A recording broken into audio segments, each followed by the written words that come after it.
Hi, my name is Jason Huval. I'm the broker for Central Metro Realty. And today I'm going to talk to you about the intermediary relationship notice. I get a lot of questions about this form from our agents from time to time. So I figured I'd make a quick video to put up that explains how it all works. I guess I'll talk about when to use this form and how to fill it out. And some of the pitfalls. There's things here that I definitely don't like. This intermediary notice is designed to make sure everybody knows, both the seller and the buyer or the landlord and tenant. Everybody knows that a brokerage firm, or sometimes even specifically an agent, works for both sides of the transaction. Now, in Texas, it is legal for one agent to represent two sides of a transaction, which my firm, the way that I've set up, I don't believe that that's possible. I think it's physically impossible. If you have a listing agreement on a place for lease or for sale, you know everything about it. And so if the buyer shows up and wants to make a lower offer, you may already know what the lowest offer the seller would take. There's no way for you to adequately represent that seller to keep the price up. You just have to treat everybody fairly. This form can be used for that, can be used for a broker or an agent, a specific agent, to represent both sides. I don't condone one agent representing two sides of a transaction ever. I think it's a terrible idea. It is legal in the state of Texas and I think a couple other states, but not very many. That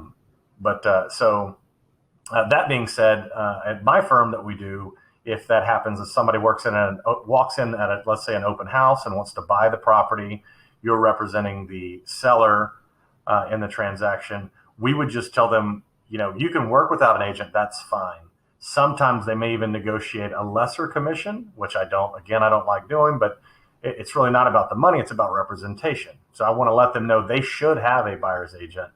And so what we do is we have a form, this notice to a prospective customer or client.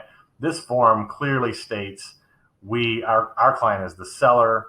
We do not represent you as the buyer. And this can work the other way around. If you're showing properties as a buyer's agent, you have a buyer's rep, and your client sees the FSBO, for sale by owner sign across the street, and they say, oh, we want to look at this property. And you go and you talk to the seller of that property. They don't have an agent, but they're willing to work with you. You may be the other way around, where you're just working for the buyer on this. You don't work for the seller, and you let them know, like, I do not work for you. And so you're choosing the side, right? And you've already chosen that side when you sign a listing agreement, or you've chosen a buyer's rep agreement, in my opinion. And so there's my soapbox speech. You can text me, call me, email me for this form. I'll be glad to share it with you. Your brokerage firm should have this. But our current intermediary notice in the state of Texas allows a broker to assign or not. It says, I will or will not appoint a licensed associate to communicate with, carry out instructions, and so forth. So again, an intermediary for Central Metro Realty is that the broker can represent both sides, but I have, let's say, Jason on one side and Frank on the other side of the transaction. So there's my 2 cents. How I think the form should be used. Maybe it was too soapboxy for some people, but that's how this form works. Is relatively straightforward. You fill out with the sellers and the buyers, the firm, property, date. It tells you that you do have to have a listing agreement, but you also have to have a buyer's rep agreement for this form to be legitimate, because it's both parties have to be fully disclosed and agree to an intermediary relationship. And that's where you'll disclose that right here.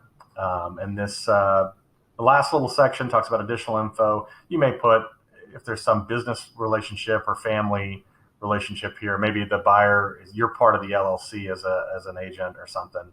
You have some ownership. There's another place in the contract for that also, but it never hurts to disclose. So in a nutshell, that's how this form works. If you have any questions, as always, feel free to call, text, or email me anytime. Thanks for watching.